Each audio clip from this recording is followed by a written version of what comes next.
নমস্কার, আমার চ্যানেলে আপনাদের স্বাগত। আশা করি আপনারা সবাই ভালো আছেন। তো আজকের আমি আপনাদের একটা external hard disk case unboxing করে দেখাবো। এটা হলো সেই এক্সটার্নাল হার্ড ডিস্ক কেস। এটা আপনারা খুব সহজেই অনলাইন অ্যান্ড অফলাইন কিনে নিতে পারবেন। আর এটা কি কাজে লাগে সেটা একটু বলে দিই।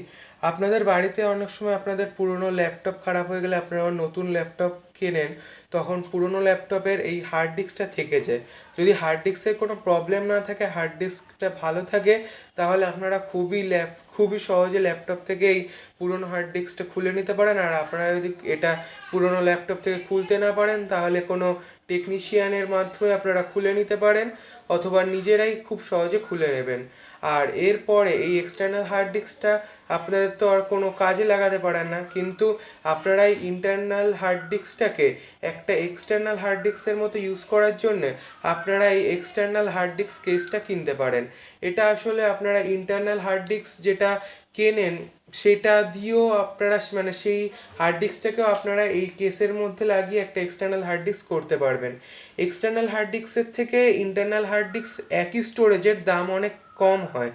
তো আপনারা তখন একটা কাজ করতে পারেন যে ইন্টারনাল হার্ড ডিস্ক একটা অনলাইন থেকে বা অফলাইন থেকে কিনে আর এই এক্সটার্নাল হার্ড ডিস্ক কেসের মধ্যে লাগিয়ে সেটা আপনারা খুব সহজে এক্সটার্নাল হার্ড ডিস্ককে কনভার্ট করে নিতে পারেন। তো আজকের আমি এই এক্সটার্নাল হার্ড ডিস্ক কেসটাই আনবক্সিং করে দেখাবো এবং দেখাবো কী করে এটা সেট করে এবং কী করে এটা ইউজ করে। তো আপনারা আমার ভিডিওতে থাকুন, আপনারা সব বুঝতে পারবেন। আর আপনারা পুরনো ল্যাপটপ থেকে যদি আপনাদের ওই হার্ড ডিস্কটাকে খুলতে অসুবিধা হয়, তাহলে অবশ্যই টেকনিশিয়ানের হেল্প নেবেন। কিন্তু এই কেসটার সাথে কি করে কানেক্ট করতে হয় সেটা আমি দেখিয়ে দেওয়ার পর আশা করছি আপনাদের কোনো অসুবিধা হবে না, আপনারা নিজেরাই এটা করতে পারেন। তো চলুন ভিডিওটা শুরু করা যাক। চলুন এক্সটার্নাল হার্ড ডিস্কটা আনবক্সিং করা যাক।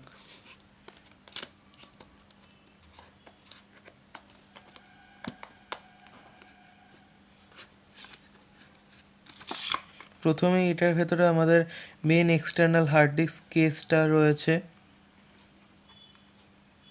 আর বেস্ট বাই লিঙ্ক আমি ডিসক্রিপশান বক্সে দিয়ে দেবো, আপনারা ওখান থেকে দেখে নিতে পারেন। আর এখানে এই যে ইউএসবি কেবেল লাগানোর অপশন, আর এখানে একটা এলইডি রয়েছে। এটাকে খুললে দেখুন এই যে এখানে আমাদের ওই হার্ড ডিস্কটাকে সেট করতে হবে। আর এর সাথে আমাদের এর মধ্যে কিছু জিনিস রয়েছে। এর সাথে আমরা একটা স্ক্রুড্রাইভার পেয়ে যাচ্ছি ছোট, এছাড়া একটা USB cable, USB to USB cable. আর এখানে দেখুন লেখাই আছে এটা ইউএসবি 2.0 সাপোর্ট করবে। এছাড়া আমরা এর সাথে দুটো ছোটো ছোটো স্ক্রু পেয়ে যাচ্ছি। এটা কী কাজে লাগবে আমি বলে দিচ্ছি। আর এই হলো আমাদের সেই ইন্টারনাল হার্ড ডিস্কটা। এটা 1 টিবির একটা ইন্টারনাল হার্ড ডিস্ক। আপনারা যে কোনো স্টোরেজের মানে যে কোনো ধরনের স্টোরেজের বা যে কোনো কোম্পানির হার্ড ডিস্ক নিতে পারেন। এবার এই যে এখানে একটা পিন রয়েছে দেখুন দুদিকে, এটা আমাদের ভালো করে দেখে এটা সেট করে দিতে হবে। এই যে এখানে ছোটোটা রয়েছে, এখানেও ছোটোটা, এখানে বড়টা, এখানে বড়টা, এইভাবে দেখে আমাদের সেট করতে হবে। দেখুন সেট করে দিলাম, হালকা করে একটু প্রেস করলেই এটা সেট হয়ে যাবে খুব সহজেই। এবার এটাকে এই কেসের মধ্যে এইভাবে ঢুকিয়ে দিতে হবে। তারপরে এই যে স্ক্রুগুলো রয়েছে এইগুলোকে আপনারা দেখুন, এখানে একটা ফুল, এখানে একটা অপশন রয়েছে, এখানে আপনারা এই স্ক্রুগুলো টাইট করতে পারেন। আর এর জন্যই আমাদের এই স্ক্রুড্রাইভারটা দেওয়া হয়েছে। এখানে আপনারা খুব সহজে টাইট করে নিতে পারেন। আমি আর স্ক্রুগুলো লাগিয়ে দেখাচ্ছি না আপনাদের, কিন্তু আপনারা লাগিয়ে নিতে পারেন। আর আপনারা যদি আবার এটাকে খুলে ধরুন আপনাদের কম্পিউটারে আপনারা লাগাতে চান, মানে এটা পার্মানেন্ট সেট করতে চান না, তাহলে স্ক্রুগুলো নাও লাগাতে পারেন। স্ক্রুগুলো না লাগালে কোনো অসুবিধা হবে না, কিন্তু স্ক্রুগুলো লাগিয়ে নিতে পারেন যদি আপনারা এর থেকে বার না করেন।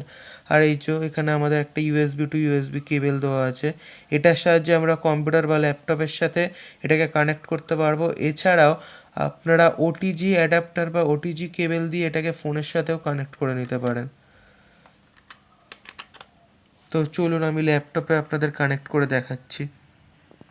দেখুন, এটাকে আমি ল্যাপটপের সাথে কানেক্ট করছি। এখানে কানেক্ট করে দিলাম। এবার ল্যাপটপের স্ক্রিনটা আপনাদের সাথে শেয়ার করি। দেখুন, এখানে একটা অপশান চলে এলো যে একটা লোকাল ডিস্ক কানেক্ট হয়ে গেছে। এবার আমি দিস পিসি ওপেন করছি।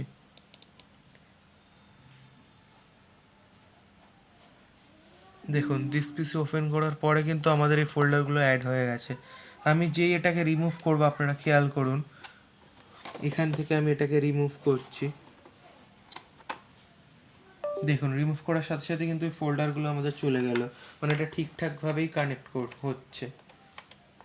আবার এটাকে আমি কানেক্ট করছি। দেখুন, কানেক্ট করার সাথে সাথেই আমাদের ওই ফোল্ডারগুলো চলে আসবে। কয়েক সেকেন্ড টাইম নেবে, তারপরেই দেখুন চলে এসছে। আর দেখুন, যখন এটা অন হয়েছে, মানে আমরা কানেক্ট করেছি, তখন দেখুন এখানে যে বলছিলাম যে একটা এলইডি লাইট আছে, এই ব্লু লাইট এখানে ব্লু লাইট ব্লিঙ্ক করছে দেখুন। আর যখন এটা আপনারা কোনো ফাইল বা কিছু ট্রান্সফার করবেন, তখন এটা একটা লোডিংয়ের অপশান শো হবে। আর এখানে আপনাদের এই লাইটটা তখন ব্লিঙ্ক করবে, মানে আপনারা বুঝতে পারবেন যে আপনাদের স্টোরেজ ডিভাইস থেকে কোনো ফাইল বা ফটো ট্রান্সফার হচ্ছে। আর এখন এই এলইডি লাইটটা ব্লিঙ্ক করছে না।